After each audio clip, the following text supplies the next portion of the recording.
तो अब जो है आप ऐसा नहीं लिख सकते आंसर में कि √2 को हम P/Q के रूप में नहीं लिख सकते, अतः √2 एक अपरिमेय संख्या है, ऐसा नहीं लिख सकते। ठीक है, सबसे पहले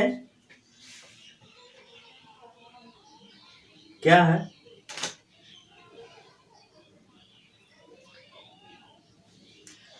आइए देखिए सॉल्व करते हैं, समझते हैं क्वेश्चन को। सबसे पहले क्या लिख लेते हैं क्या कि √2 एक परिमेय संख्या, पहले मान लेते हैं कि √2 क्या है, परिमेय संख्या। फिर परिमेय प्रूफ करके देखेंगे। अगर परिमेय प्रूफ नहीं हुआ इसका मतलब हम लोग यही समझेंगे कि √2 जो है अपरिमेय संख्या है। तो लिखते हैं माना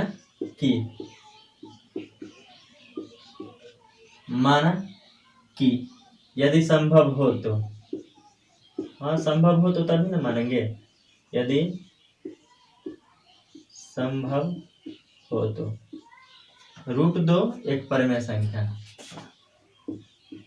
√2 एक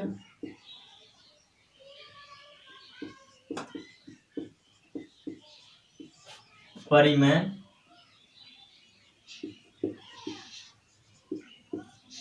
संख्या। मान लिए हैं कि √2 क्या है, एक अपरिमेय संख्या है, पहले मान लिए हैं। ठीक है, अब देखते हैं कि √2 जो है परिमेय संख्या है कि नहीं। अगर होगा तो ठीक है, नहीं होगा तो क्या होगा, अपरिमेय संख्या होगा। तो हम लोग √2 को हम लिख लेते हैं, फिलहाल के लिए, अभी माने हैं तो लिख लेते हैं कि √2 बराबर क्या, P/Q, जहाँ Q का वैल्यू 0 कभी भी नहीं होगा। ठीक है, P का वैल्यू कभी भी क्या होगा, 0 नहीं होगा। अब देखिए P और Q जो है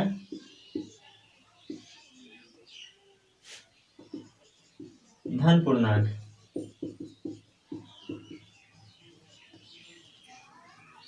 ठीक है, क्या है, P और Q क्या है, धन पूर्णांक है।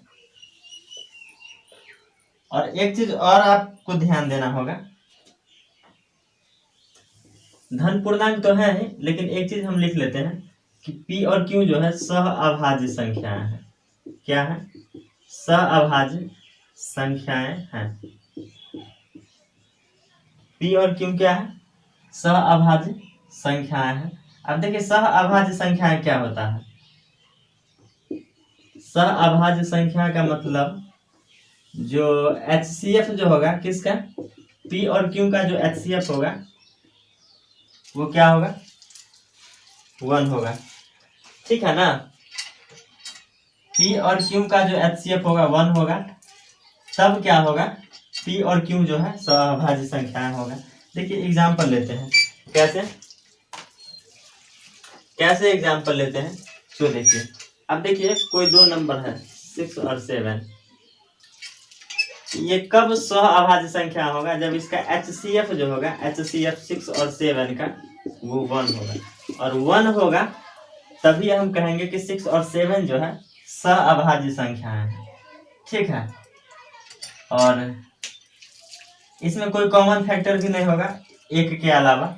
ठीक है, एक ही कॉमन फैक्टर होगा। अगर देखिए 25 और 50 है तो इसको हम 25/50 लिखते हैं, तो इसमें बहुत सारा कॉमन फैक्टर है, 5 भी है और 25 भी है। ठीक है, तो ये क्या है, दोनों सहअभाज्य संख्याएं नहीं है, तो इसलिए इसको हम छोटा कर सकते हैं।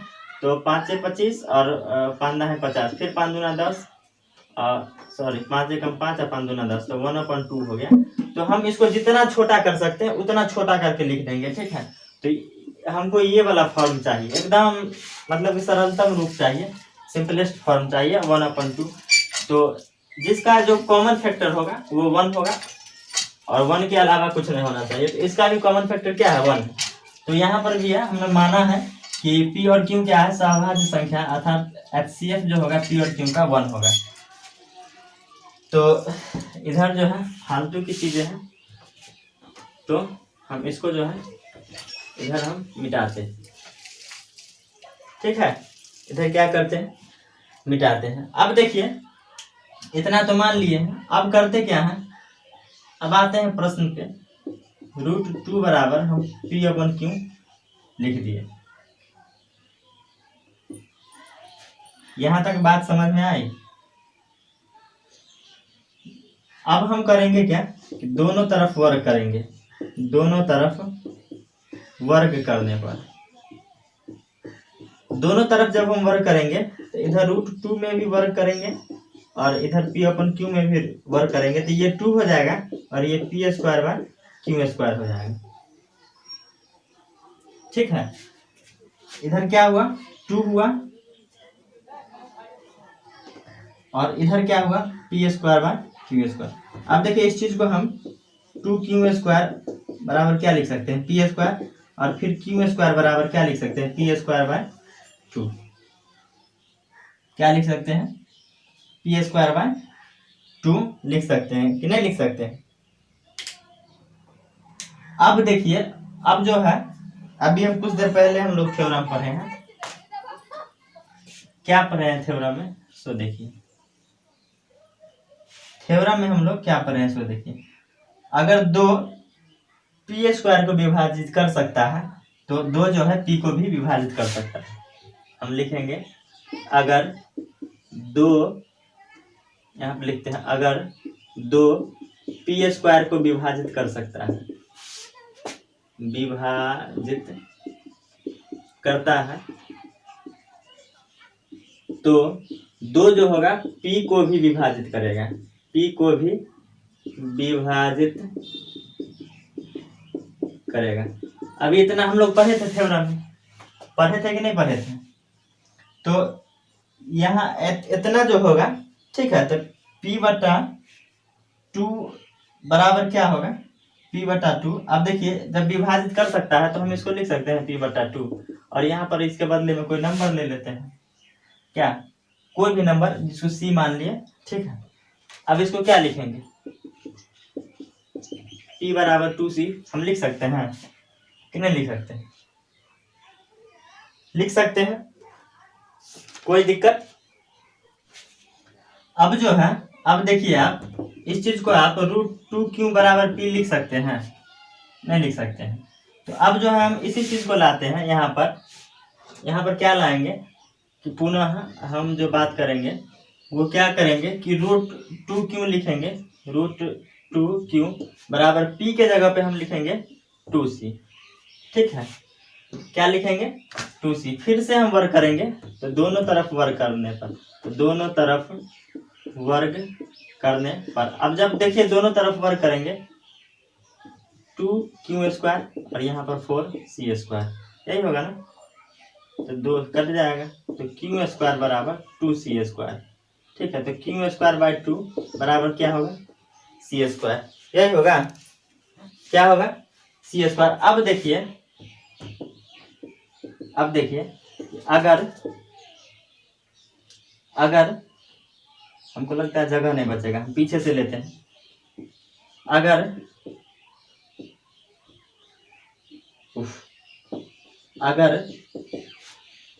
2 जो है Q² को विभाजित करता है, सेम बात अभी लिख रहे हैं, तो 2 जो है Q को भी विभाजित करेगा, Q को भी क्या करेगा विभाजित करेगा। इतना बात आप समझे कि नहीं समझे, इतना बात आप समझे कि नहीं समझे। तो Q/2 बराबर जो होगा Q/2, इसको जो हम मान लिए अगर Q² को विभाजित करता है 2 तो Q को भी तो विभाजित करेगा, तो हम Q/2 बराबर जो लिख लेंगे वो क्या लिख लेंगे D लिख लेंगे। ठीक है, क्या लिख लेंगे D लिख लेंगे और इसको हम Q बराबर जो है 2D तो लिख सकते हैं, 2D लिख सकते हैं कि नहीं लिख सकते हैं। अब जो देखिए, अब आप एक बात और ध्यान दीजिए, यहाँ पर P बराबर क्या है 2C है, P बराबर 2C है और Q बराबर क्या है 2D है।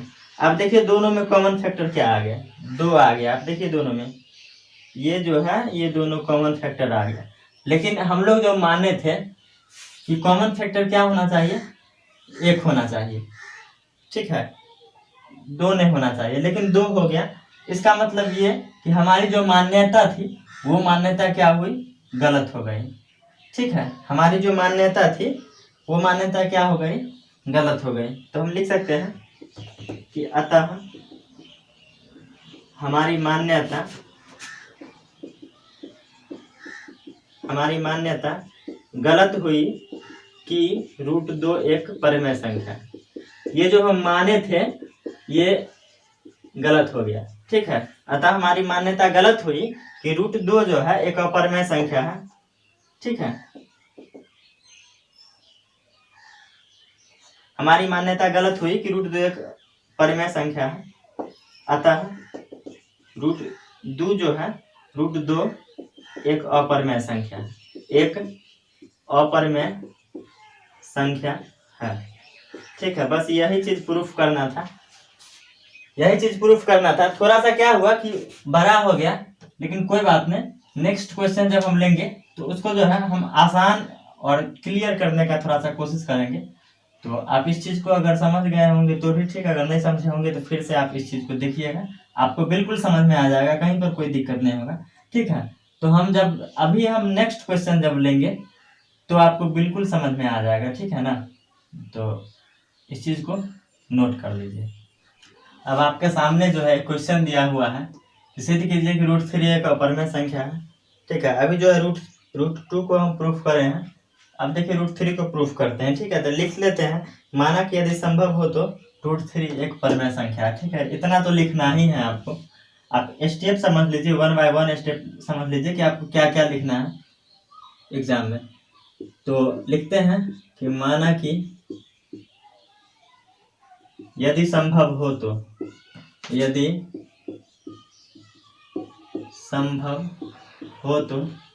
√3 एक परिमेय संख्या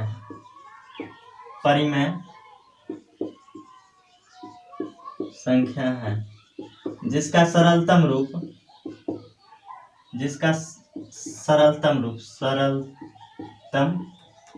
जो है P/Q है। सरलतम रूप समझ रहे हैं ना, सरलतम रूप होना चाहिए P/Q।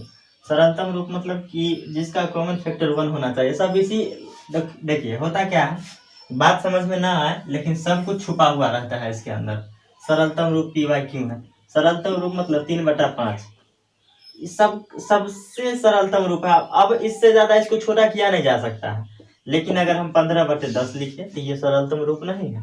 इसको हम 5 से दिया 15, 5 दूना 10 मतलब 3/2। अब ये सरलतम रूप हुआ, ठीक है। तो सरलतम रूप चाहिए हमको, ठीक है। और सरलतम रूप क्या होगा, P/Q होगा, एक P और एक Q, ठीक है। यहाँ अब देखिए, अब कोई कहेगा 25/10, अभी ऐसा नहीं, इसको छोटा कर लेना है, तो 5/2। अब ये चाहिए सरलतम रूप चाहिए, ठीक है ना। अब देखिए जितना भी सरलतम रूप है, अब ये है, सबका जो है HCF जो है 1 है, इसका भी HCF 1 है और इसका भी HCF 1 है। सब चीज एक ही लाइन में छुपा हुआ होता है, ठीक है ना। थोड़ा समझने में वक्त लग जाता है, सबका लैंग्वेज अलग अलग होता है समझाने का, ठीक है। तो अब हम इसलिए इस चीज को लिख दिए हैं कि ज्यादा थोड़ा सा बड़ा ना हो, इस चीज को हम इसलिए लिख दिए हैं। तो जिसका सरलतम रूप क्या है, P/Q है, जहां P और Q क्या होगा, जहां P और Q धनात्मक पूर्णांक है,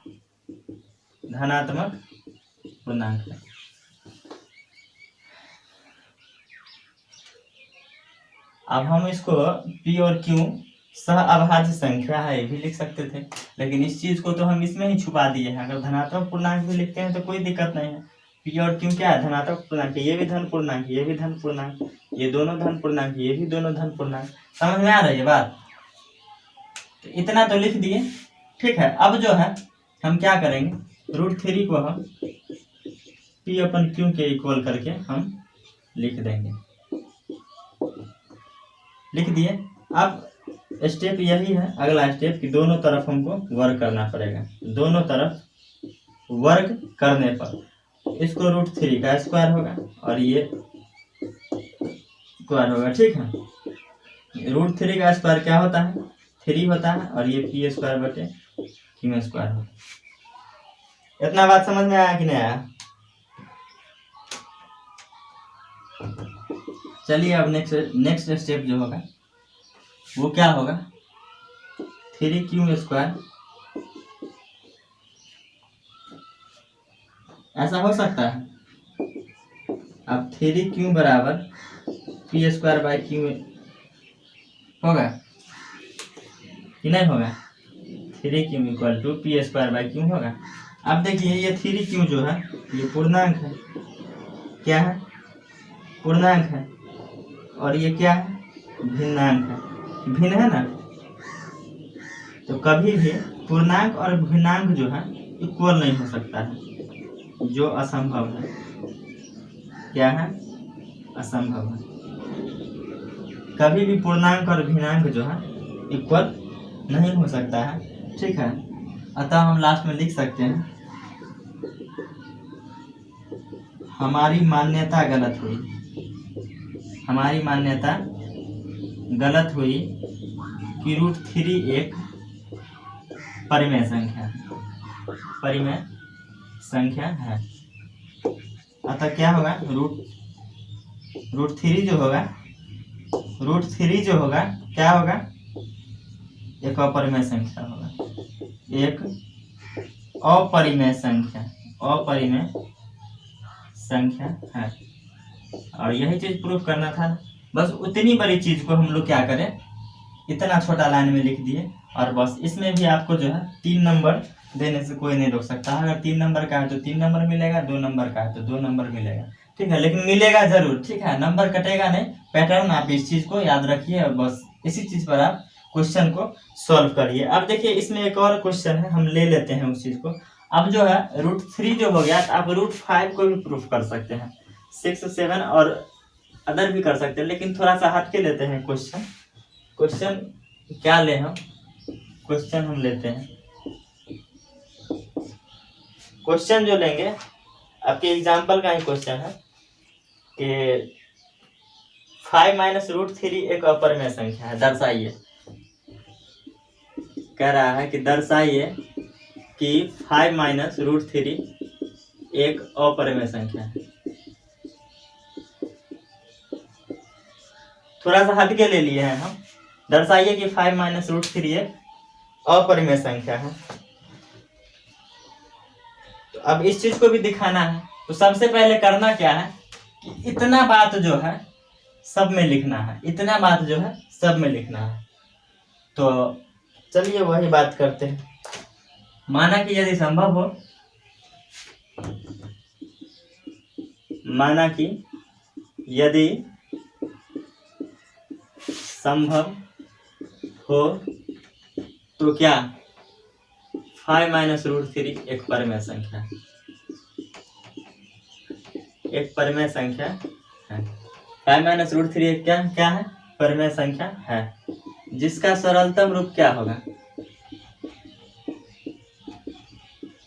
जिसका सरलतम रूप क्या होगा? P/Q है, जहां P और Q क्या है? P और Q जो है धनात्मक पूर्णांक है। चलिए अब प्रश्न से आते हैं। तो 5 - √3 बराबर क्या?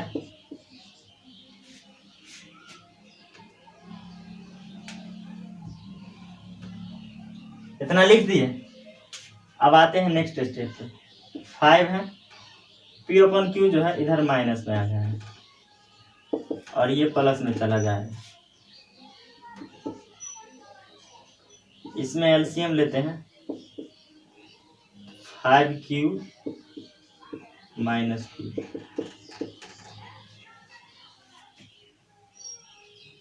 ठीक है, आगे यहाँ पर, यहाँ से आगे अब कहीं नहीं बढ़ना है। अब देखिए ये जो है P/Q के रूप में है, ये तो परिमेय है। और अभी ये हम प्रूफ कर रहे हैं कि √3 क्या है? अपरिमेय संख्या। अभी तुरंत प्रूफ करे हैं, तो ये अपरिमेय संख्या।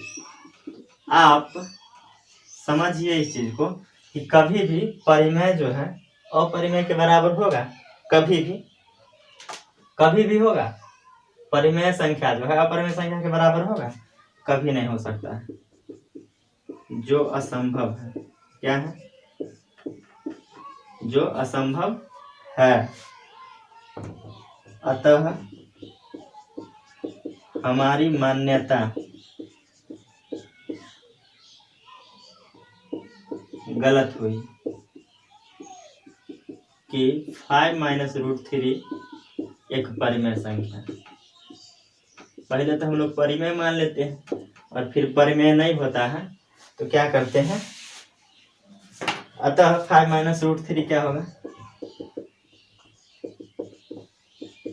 एक अपरिमेय संख्या होगा, अपरिमेय संख्या है। और प्रूफ जो है हो गया। तो पैटर्न याद रखना है, आप समझ जाइएगा। तो आज के लिए बस इतना है। अब जो है नेक्स्ट क्लास में हम लोग बात करेंगे। और एक्सरसाइज 1.3 का जो सॉल्यूशन है उसमें बहुत कम क्वेश्चन है, मात्र 3 क्वेश्चन है। आप इस चीज को खुद भी सॉल्व कर सकते हैं, ठीक है। तो करिएगा, अगर नहीं होगा तो फिर नेक्स्ट क्लास में हम मिलते हैं।